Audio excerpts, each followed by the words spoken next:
Assalamualaikum warahmatullahi wabarakatuh. My name is Farah Nabiha binti Jeffrey. My number matric is 30DLS21F to 2034. I want to present about safety and health procedure implemented according to warehouse operation management.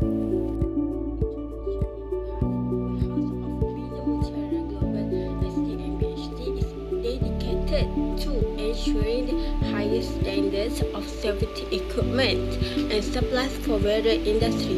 With commitment to quality and reliability, we strive to provide comprehensive solutions to meet all your safety needs. From personal protective equipment to emergency response gear, we prioritize your safety above all else. Our team of experts is here to assist you in selecting the right products tailored to your specific requirements.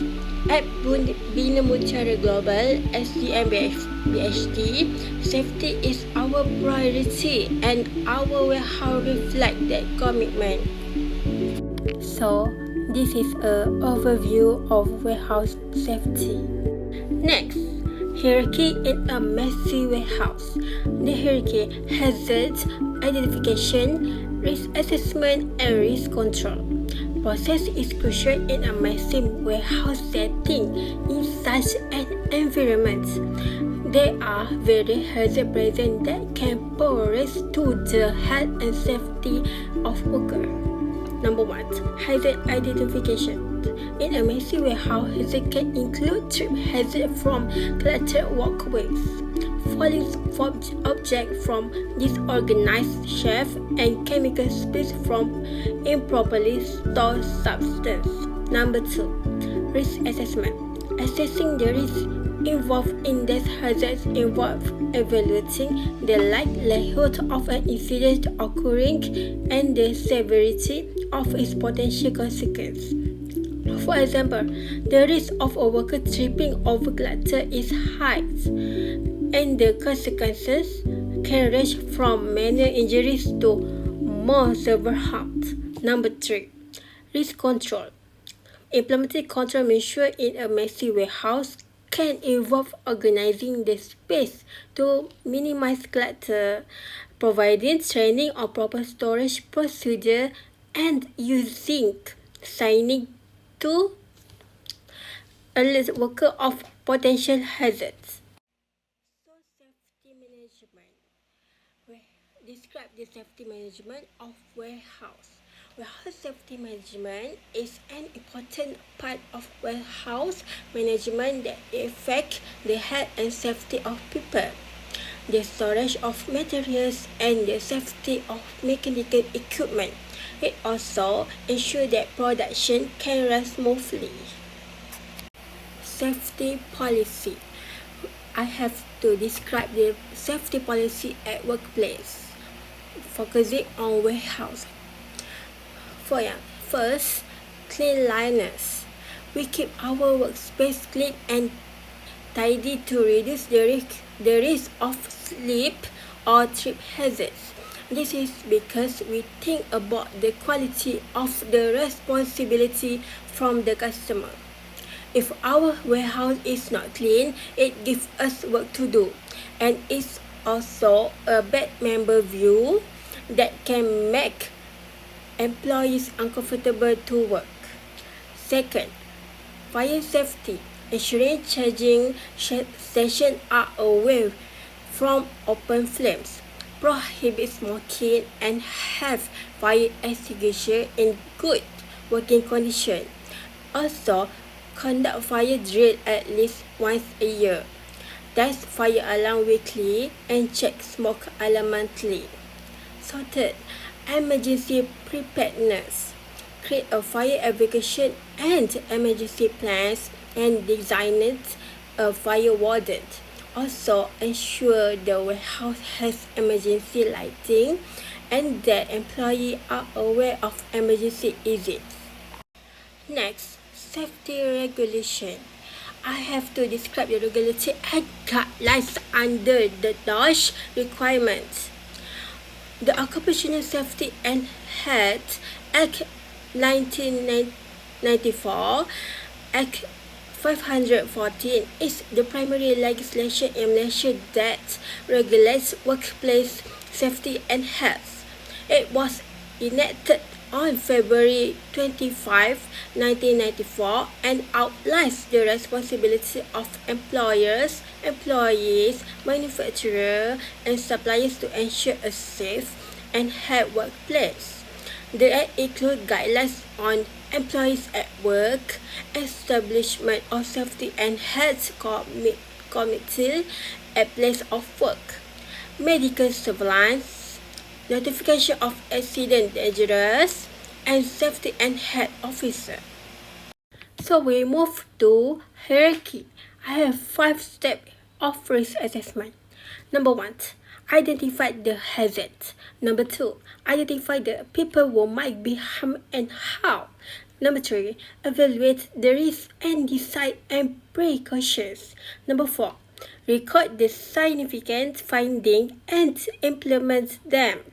Number 5, review and update as necessary. So, this is a photo of hazard and potential of risk at warehouse. So, explanation of hierarchy implementation in warehouse operations. The hierarchy hazard identification, risk assessment, and risk control process a crucial framework that should be implemented in warehouse operation to ensure that the safety of employees and the efficiency of the overall operation. First, hazard identification. The first step in the hierarchy process is to identify potential hazards in the warehouse environment.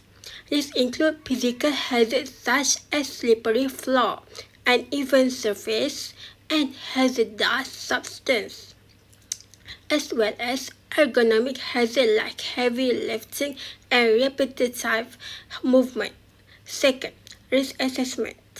Once hazards are identified, a risk assessment should be conducted to evaluate the likelihood and severity of potential incidents.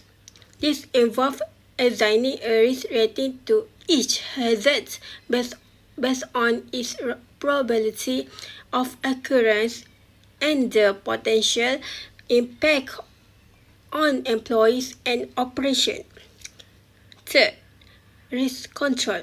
After completing the risk assessment, control measures should be implemented to eliminate or mitigate the identified hazard.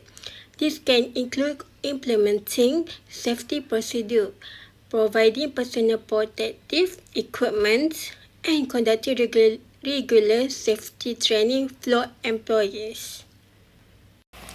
Conclusion.